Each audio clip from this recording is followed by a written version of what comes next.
Assalamualaikum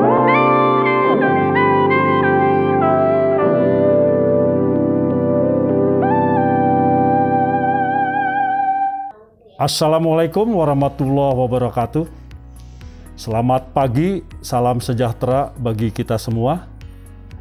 Yang terhormat Bapak Kepala Sekolah, yang terhormat Bapak dan Ibu Guru, yang saya cintai dan yang saya banggakan, siswa-siswi SMA Negeri 1 Cibadak, Kabupaten Sukabumi.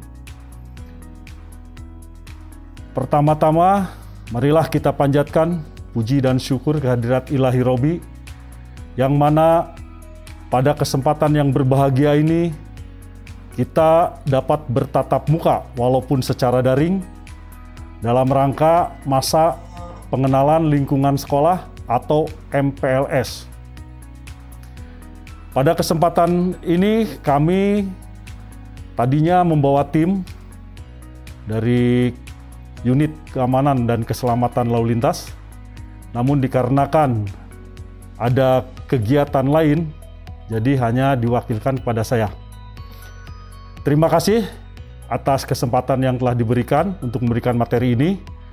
Seperti kata pepatah mengatakan bahwa tak kenal maka tak sayang, maka saya akan memperkenalkan diri, yaitu nama saya Muhammad Damar Gunawan, jabatan Kepala Unit Lalu Lintas Polsek Cibadak. Pada acara atau kegiatan hari ini, kami akan menyampaikan mengenai pendidikan lalu lintas dan tata cara atau tertib lalu lintas.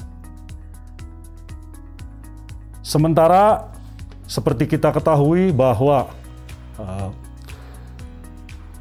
kemajuan teknologi itu ada dampak positif dan negatifnya. Yang positif yaitu salah satunya mempercepat kinerja kita menempuh perjalanan yang sangat jauh. Namun di sisi negatifnya tentu ada pula apabila kita tidak tertib di jalan sehingga mengakibatkan accident ataupun kecelakaan lalu lintas. Baik, materi ini akan kami sampaikan yaitu dari Unit Lantas Polsek Cibadak. Latar belakangnya yaitu masalah keamanan lalu lintas, fungsi dan peran lalu lintas, dampak positif berlalu lintas, pengendalian lalu lintas, disiplin berlalu lintas. Nah, kemudian kegiatan menarik atau ekstrakurikuler serta pengintegrasian materi mata pelajaran. Tujuan dari pendidikan lalu lintas ini adalah sebagai panduan bagi guru dalam mengintegrasikan pendidikan lalu lintas dalam pelajaran PKN. Manfaat yaitu membangun kehidupan sekolah sebagai lingkungan sadar berlalu lintas, membina warga sekolah agar memiliki kompetensi kewarganegaraan, meningkatkan mutu penyelenggaraan pendidikan lalu lintas. Kemudian ruang lingkup pendidikan keselamatan berlalu lintas yaitu pertama hukum, 2 sosiologi, 3 ekonomi, 4 psikologi, dan yang terakhir 5 politik. Adapun aspek hukum yaitu A. Mentaati rambu-rambu lalu lintas, B. Mentaati marka jalan, C. Mentaati isyarat pengatur lalu lintas, D. Melengkapi pengamanan diri dalam berlalu lintas. Nah, dalam kejadian rata-rata kepada adik-adik ataupun siswa-siswi pelajar SMA Negeri 1 Cibadak ini, mudah-mudahan dengan adanya pemberian materi ini ke depannya akan lebih mentaati ataupun disiplin dalam berlalu lintas. Yang pertama, tentu kita harus memperhatikan segi usia. Rata-rata pelajar SMA, SMP maupun SD sekarang sudah pada pintar mengemudikan kendaraan roda 2. Namun kami dari pihak kepolisian menyarankan kepada orang tua, guru maupun siswa-siswi sekalian agar dalam berkendara wajib pertama memiliki surat izin mengemudi, kemudian menggunakan atau memakai helm standar nasional Indonesia. Yang ketiga, mentaati rambu-rambu dan arahan petugas atau petunjuk petugas, serta yang terakhir adalah membatasi kecepatan. Jangan sampai kecepatan melebihi batas sehingga mengakibatkan fatalitas.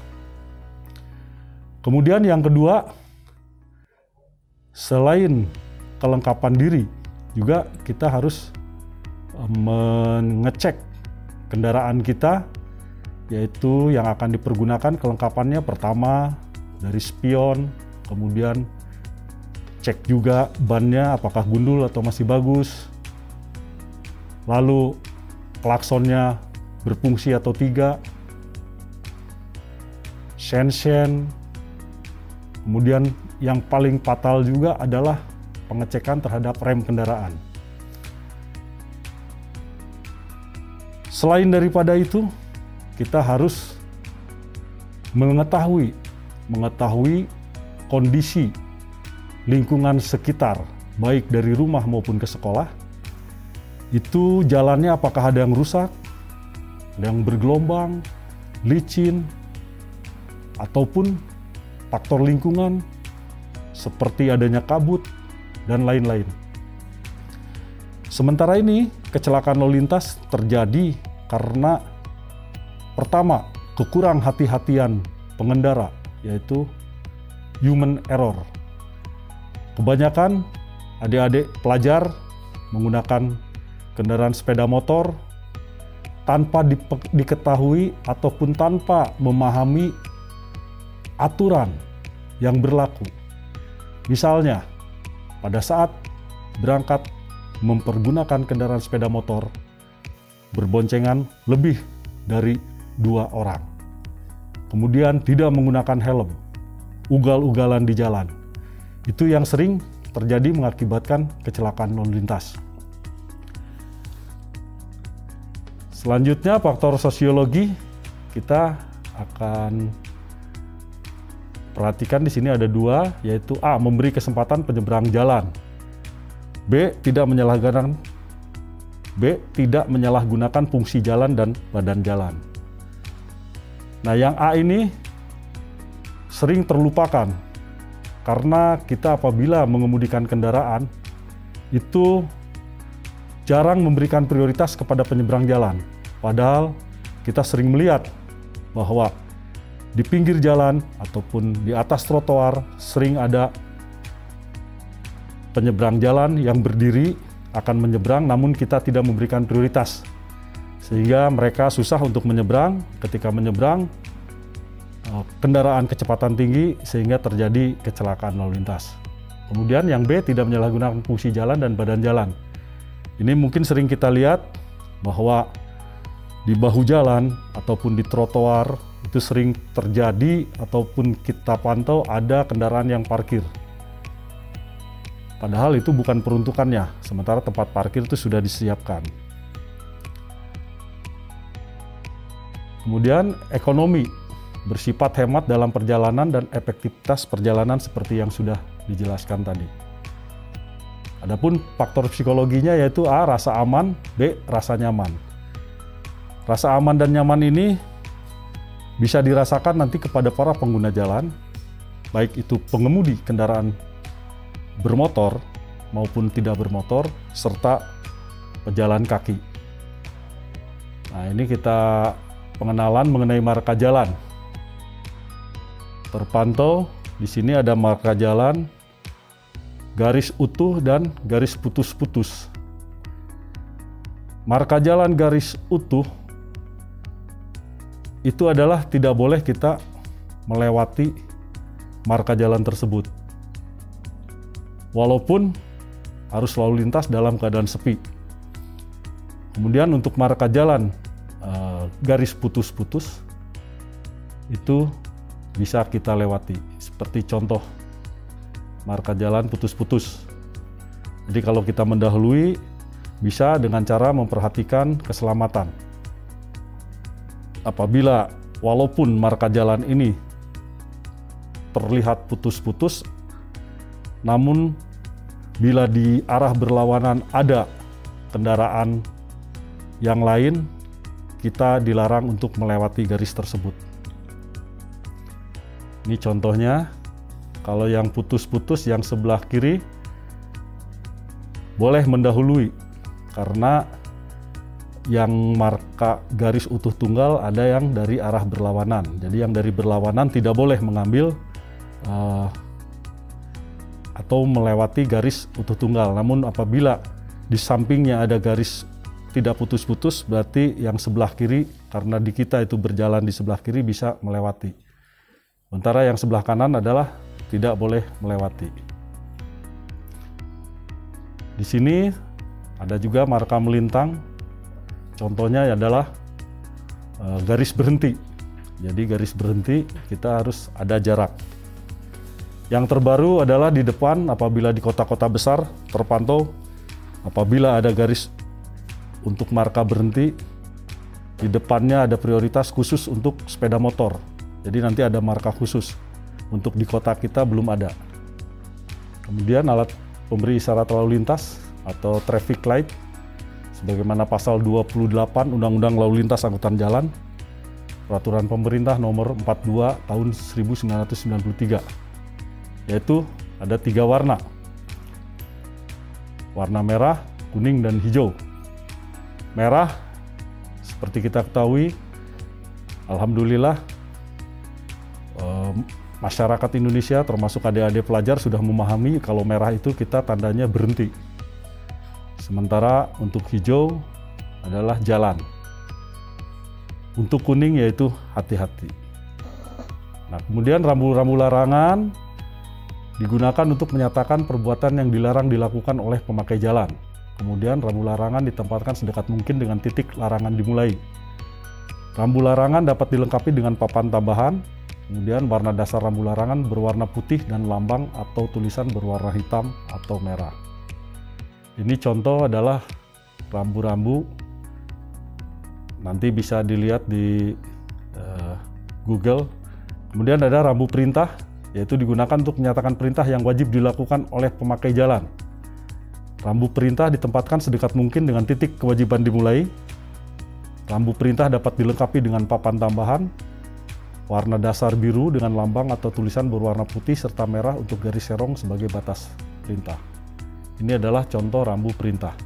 Kemudian rambu petunjuk digunakan untuk menyatakan petunjuk jurusan, jalan, situasi, kota, tempat, pengaturan, fasilitas, dan lain-lain bagi pemakai jalan. Untuk menyatakan jarak dapat digunakan papan tambahan atau dicantumkan pada rambu itu tersendiri. Ini rambu tambahan, yaitu digunakan untuk membuat keterangan yang diperlukan untuk menyatakan hanya berlaku pada waktu-waktu tertentu, jarak dan jenis kendaraan tertentu, ataupun perihal lainnya. Papan tambahan menggunakan warna dasar putih dengan tulisan dan bingkai berwarna hitam. Papan tambahan tidak boleh menyatakan suatu keterangan yang tidak berkaitan dengan rambunya sendiri. Nah, rambu sementara yaitu untuk mengingatkan kita apabila terjadi sesuatu yang darurat, yaitu rambu lalu lintas yang tidak dipasang secara tetap dan digunakan dalam keadaan dan kegiatan tertentu. Jadi sifatnya rambu itu portable, bisa hanya pada saat digunakan saja dipasang. Nah, kemudian untuk keselamatan kita, tata cara melewati atau mendahului kendaraan yang berada di depan kita. Pengemudi yang akan melewati kendaraan lain harus 1. Mempunyai pandangan yang bebas dan menjaga ruang yang cukup bagi kendaraan yang dilewatinya. Apabila kita akan mendahului kendaraan yang berada di depan kita, pertama, kita harus mengetahui jarak aman. Jarak aman dengan kendaraan di depan, kemudian dengan kendaraan yang berlawanan, dan juga memberikan rambu ataupun peringatan, ataupun menggunakan lampu sen, tangan, dan sebagainya, bahwa kita akan mendahului kendaraan yang berada di depannya. Hal ini adalah untuk menjaga terjadinya kecelakaan lalu lintas, baik kita ditabrak dari belakang, ataupun bertabrakan dengan kendaraan yang melaju dari arah berlawanan. Kemudian 2, mengambil lajur atau jalan sebelah kanan kendaraan yang dilewati. Jadi kita dilarang mendahului dari sebelah kiri, kecuali memang dinyatakan oleh rambu-rambu. 3, dalam keadaan tertentu boleh sebelah kiri bila A. lajur kanan macet, B bermaksud belok kiri, ataupun nanti ada petugas yang mengarahkan bahwa boleh mengambil lajur sebelah kiri karena misalkan ada kecelakaan, ada kendaraan mogok dan lain sebagainya.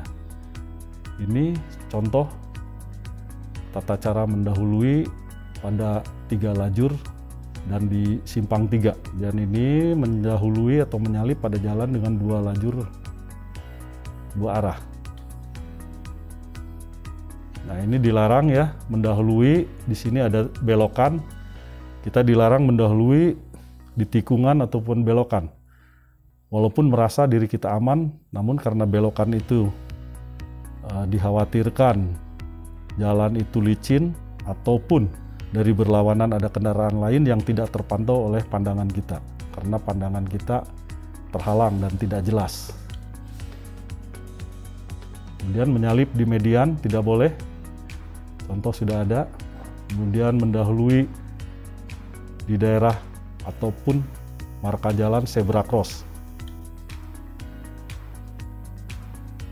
Ini contoh-contohnya sudah terlihat.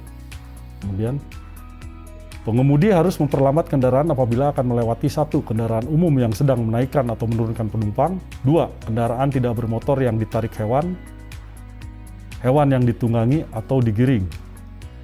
Pengemudi dilarang mendahului 1 kendaraan lain di persimpangan, persilangan sebidang dengan kereta api. 2. Kendaraan yang sedang memberi kesempatan menyeberang kepada pejalan kaki atau sepeda. Kemudian tata cara membelok. 1. Pengemudi yang akan membelok atau berbalik arah atau berpindah lajur harus A. Mengamati situasi di depan, samping, dan belakang. B. Memberi isyarat dengan lampu atau lengan.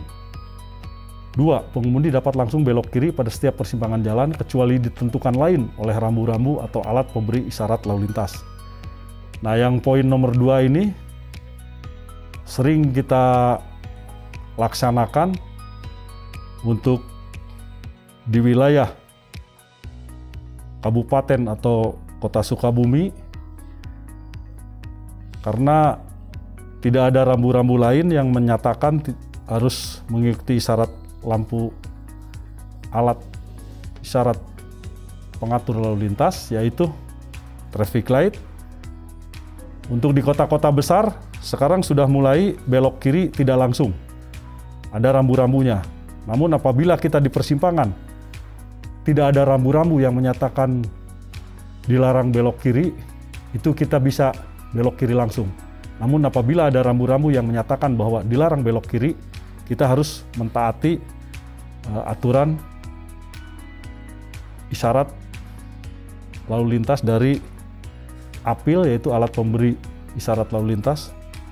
Namun apabila ada petugas kepolisian yang menyatakan bahwa kendaraan ini untuk jalan, walaupun kita lampu merah atau tandanya berhenti, kita harus ikuti isyarat dari petugas lalu lintas atau petugas yang mengatur di persimpangan tersebut, karena itu merupakan diskresi dari petugas melihat situasional. Yang pertama, misalkan dari arah berlawanan kendaraan itu panjang dan padat, sementara dari arah kita sepi kendaraan, itu akan diprioritas oleh petugas kendaraan yang lebih padat, ataupun ada perjalanan yang memberikan prioritas, yang wajib kita dahulukan prioritas seperti pemadam kebakaran dan lain-lain. Ini cukup. Nah, ini seperti yang saya sampaikan untuk hak utama menggunakan jalan, yaitu pertama, mobil pemadam kebakaran yang sedang melaksanakan tugas. 2. Ambulan yang mengangkut orang sakit. 3. Kendaraan untuk memberi pertolongan pada kecelakaan lalu lintas. 4. Kendaraan kepala negara atau pemerintah asing sebagai iringan pengantaran jenazah. 6. Konvoy, pawai atau kendaraan orang cacat. 7. Untuk keperluan khusus mengangkut barang-barang khusus. Nah, ini rata-rata di kita sudah dipahami oleh masyarakat sehingga tidak terjadi masalah di lapangan. Ini contoh-contoh persimpangan prioritas. Jadi apabila kita akan berbelok, kita utamakan dulu kendaraan yang melaju dari jalan lurus. Nah, kemudian saya sampaikan mengenai penggunaan isyarat sirine ataupun sekarang masyarakat banyak yang menggunakan lampu strobo. Itu sebetulnya isyarat maupun lampu strobo itu hanya dikhususkan untuk kendaraan-kendaraan khusus. Seperti 1, kendaraan pemadam kebakaran, 2, ambulan, 3, kendaraan jenazah, 4, kendaraan penegak hukum, 5, kendaraan petugas pengawalan negara, kepala negara atau pemerintah asing. Rata-rata sekarang masyarakat kita, kendaraan preman ada yang menggunakan sirine maupun lampu strobo tersebut. Itu tidak boleh ya. Nanti untuk adik-adik ataupun siswa-siswi SMA Negeri 1 Cibadak yang insya Allah nanti menjadi pelopor keselamatan berlalu lintas, pengetahuan ini sangat bermanfaat, jangan sampai nanti ditiru. Kita utamakan sesuai dengan aturan yang berlaku dan jangan meniru yang salah. Ya, mungkin itu yang perlu saya sampaikan, namun ada tambahan pesan dari kami, yaitu apabila belum cukup umur, wajib untuk tidak menggunakan atau mengemudikan kendaraan bermotor, baik roda 2 maupun roda 4 atau roda 6. Kebanyakan orang tua karena sayangnya kepada anak, itu malah dibelikan kendaraan sepeda motor, bila perlu yang terbagus, yang termahal, dan yang lagi ngetren. Sementara faktor usia belum bisa memutuskan apabila di jalan raya terjadi sesuatu ataupun cara berlalu lintas yang baik. Kebanyakan dari para pelajar ini karena mungkin pengetahuannya masih minim, kedua juga faktor usianya masih labil, sehingga apabila terjadi sesuatu di lapangan itu mudah terpancing. Misal contoh penggunaan knalpot bising ataupun knalpot racing. Itu apabila kita didahului oleh pengendara atau pengemudi kendaraan roda 2 yang menggunakan knalpot bising, itu akan memacu adrenalin kita. Kita terpancing ingin mengejar lagi. Akhirnya kejar-kejaran, kebut-kebutan, dan terjadilah kecelakaan lalu lintas. Ya, untuk supaya tidak ngantuk dan tidak jenuh, kita beri lagu Kiat Merubah Bangsa.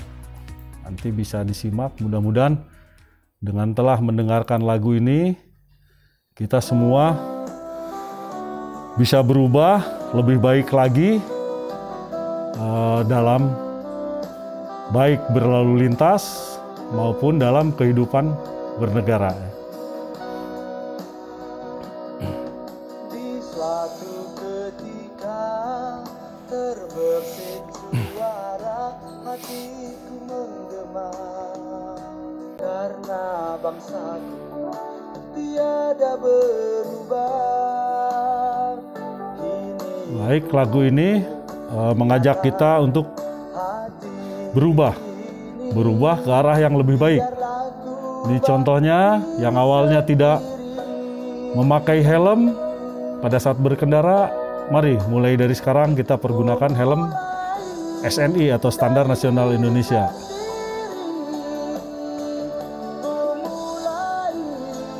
Dari yang paling kecil, takkan pernah aku menunda-nunda. Nah, di sini pun mengandung nilai bahwa kita untuk tidak menyalahkan orang lain ataupun menyalahkan kepada instansi, pada pemerintah, sekolah, dan sebagainya. Marilah kita salahkan diri sendiri saja. Kita berubah mulai dari diri sendiri, jangan sampai kita saling salah menyalah. Pengalaman kami di lapangan, apabila ada pelanggar yang tidak menggunakan atau memakai helm SNI, ketika ditindak dengan tilang, Rata-rata mereka mengatakan, Pak, mereka banyak gitu yang tidak pakai helm, kenapa saya yang ditilang? Itu Pak, ada Pak yang lewat, itu Pak. Sementara petugas kan hanya 1-2 di lapangan. Sementara pelanggar banyak, mungkin ratusan atau mungkin bahkan lebih. Sementara petugas terbatas, jadi pada saat itu yang melintas, yang terdekat dengan petugas, yang diketahui langsung, itu langsung ditindak dengan tilang. Nah, kami mohon kepada rekan-rekan adik-adik apabila mau ke sekolah, apabila belum memiliki kelengkapan-kelengkapan yang seperti disebut di atas tadi, lebih baik minta diantar sama orang tua saja, ataupun kalau ada kekurangan dari kendaraan dilengkapi dulu kendaraan tersebut. Apalagi menyangkut mengenai kelaikan kendaraan, contohnya remnya bermasalah, lebih baik tidak dipakai karena itu mengakibatkan kecelakaan lalu lintas. Kita lebih baik sayangi diri sendiri, orang tua, keluarga, maupun para guru yang sudah memberikan pendidikan, pengetahuan kepada kita supaya kita mulai berubah menjadi lebih cerdas, lebih tertib, dan lebih disiplin. Ya, mungkin itu saja materi yang perlu saya sampaikan. Mohon maaf apabila pada pemaparan materi ini masih banyak kekurangan. Saya atas nama pribadi dan kedinasan mohon maaf karena itu memang merupakan keterbatasan kami. Mudah-mudahan apa yang telah kami sampaikan bisa ataupun berguna bagi kita semua. Kedepannya saya tekankan dari semua apa yang sudah kita sampaikan atau saya paparkan itu hanya satu, yaitu keselamatan berlalu lintas. Ya. Materi tadi sudah banyak disampaikan, hanya satu intinya yaitu keselamatan. Keselamatan bagi diri kita, orang lain, dan para pengguna jalan lainnya. Terima kasih atas kesempatan yang telah diberikan. Wabillahi taufiq wal hidayah. Wassalamualaikum warahmatullahi wabarakatuh.